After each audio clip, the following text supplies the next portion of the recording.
How the enslaved changed history. History books love to talk about America's fight for freedom, but they tend to skip over the people who weren't given any freedom to begin with. What was life really like for enslaved people in the 19th century? And how did they resist a system designed to keep them powerless? So today, we're going beyond the usual history lessons to explore what life was really like and pull back the curtain on a side of history that doesn't always get the attention it deserves. Okay, so people often separate the South's slave economy from the market revolution. But that's a mistake. The truth is, slavery wasn't just a Southern institution, it fueled the entire U.S. economy. Without Southern cotton, Northern industry wouldn't have developed as quickly.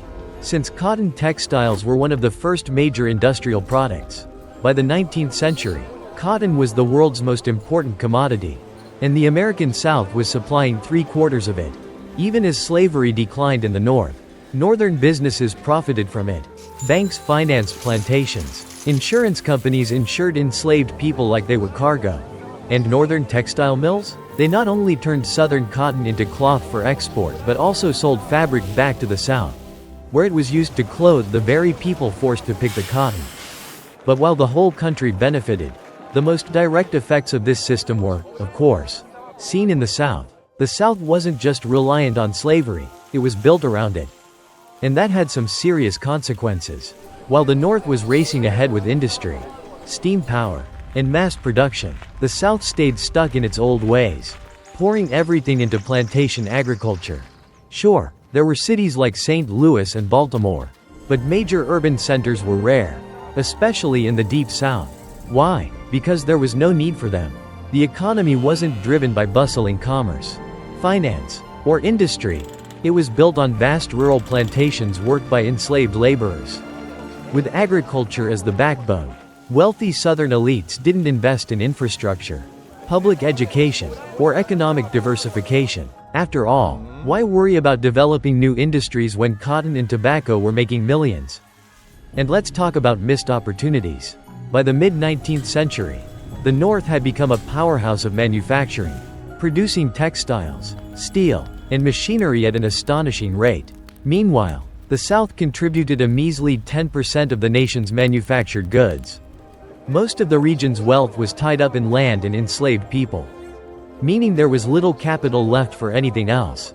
Railroads? Yeah, those were barely a thing in the South compared to the North.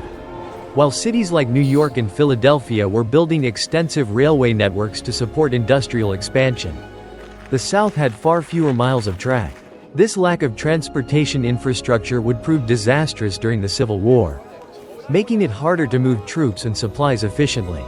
And here's the kicker: even Northern industries benefited from slavery. Cotton from the South fueled Northern textile mills, Northern banks financed plantation expansions, and Northern insurance companies insured enslaved people as property. The entire national economy was tangled up in the system of slavery. Even as abolitionist movements gained traction in the North, by 1860, 4 million people were enslaved in the U.S., a full third of the South's population. And yet, most white Southerners didn't even own enslaved people. So why were so many obsessed with keeping slavery alive? Because even the poorest white farmers, the so-called yeoman class, saw slavery as their golden ticket. They didn't have enslaved laborers yet, but maybe one day, if they just worked hard enough. Meanwhile, Southern elites played 4D chess, convincing poor whites that slavery protected their status. And as if that wasn't bad enough, some people went from calling slavery a necessary evil to calling it a good thing. Enter John C. Calhoun, vice president and human embodiment of a bad take. He straight up argued that slavery was a positive good, because, in his mind, enslaved people were so well taken care of. Except for the whole being owned as property thing. Northern banks financed plantations, Northern insurance companies insured enslaved people as property, and Northern textile mills turned cotton, picked under the lash, into profit. The entire nation had blood on its hands. Aristotle, yes, that Aristotle, once wrote, "Some men are marked out for subjugation, others for rule." That's the kind of thinking that justified slavery for centuries. Enslaved people weren't seen as human, they were seen as tools, as property, as commodities to be bought, sold, and worked to exhaustion. Louisiana law put it bluntly. An enslaved person owed their master respect without bounds and an absolute obedience. Translation? No rights, no agency, no protection. The reality was brutal. On sugar plantations, people were worked to death. In the rice fields of South Carolina, disease and exhaustion killed them off at alarming rates. And in the cotton fields, where enslaved labor fueled the global economy, overseers kept workers in line with the constant threat of whippings, brandings, and worse. But Aristotle was wrong about one thing.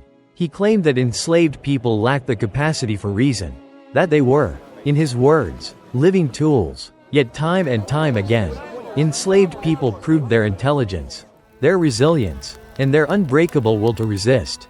Some ran, risking everything for freedom. Others fought back in more subtle ways, breaking tools, slowing down work, secretly learning to read and write despite laws forbidding it.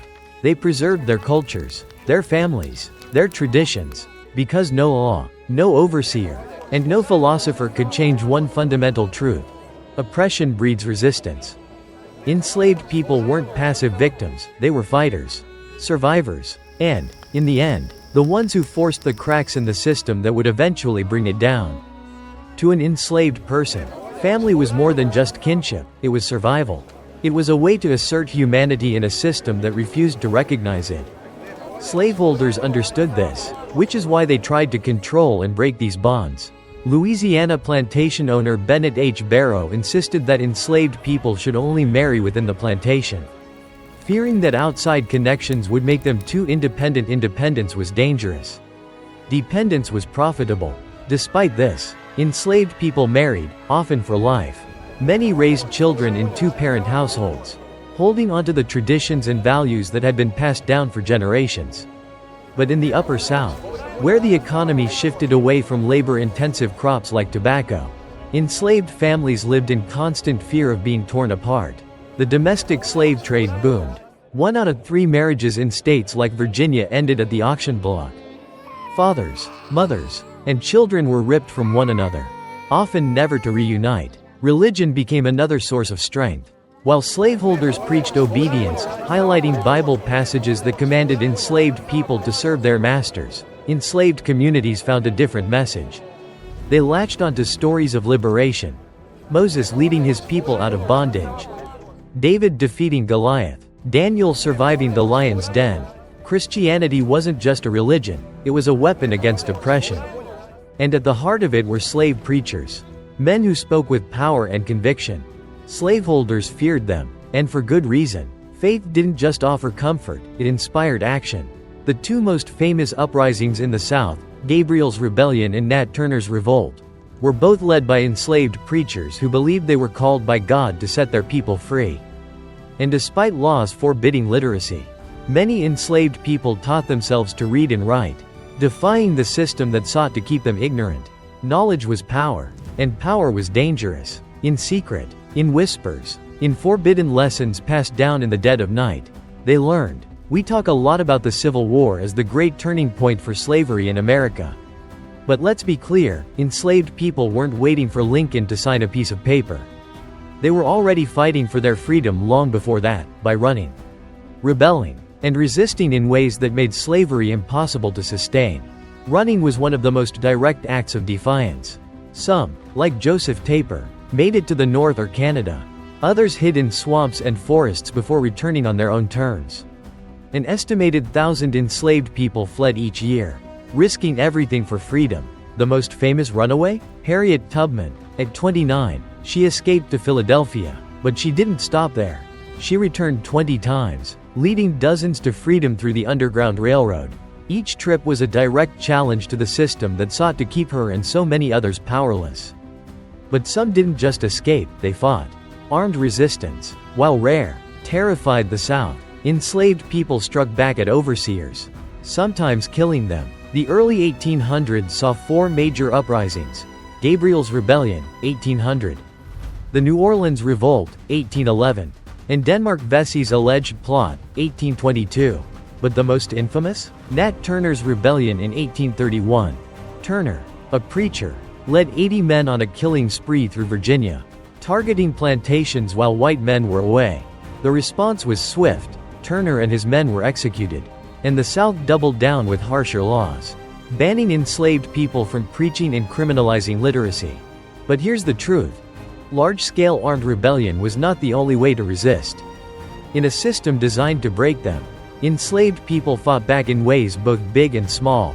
They slowed down work, broke tools, feigned ignorance. They held on to their faith, their culture, their families, proving, every day, that they were not just property. Because real resistance isn't always a battle.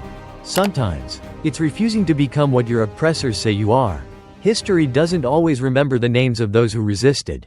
But make no mistake, they were there. And they never stopped fighting.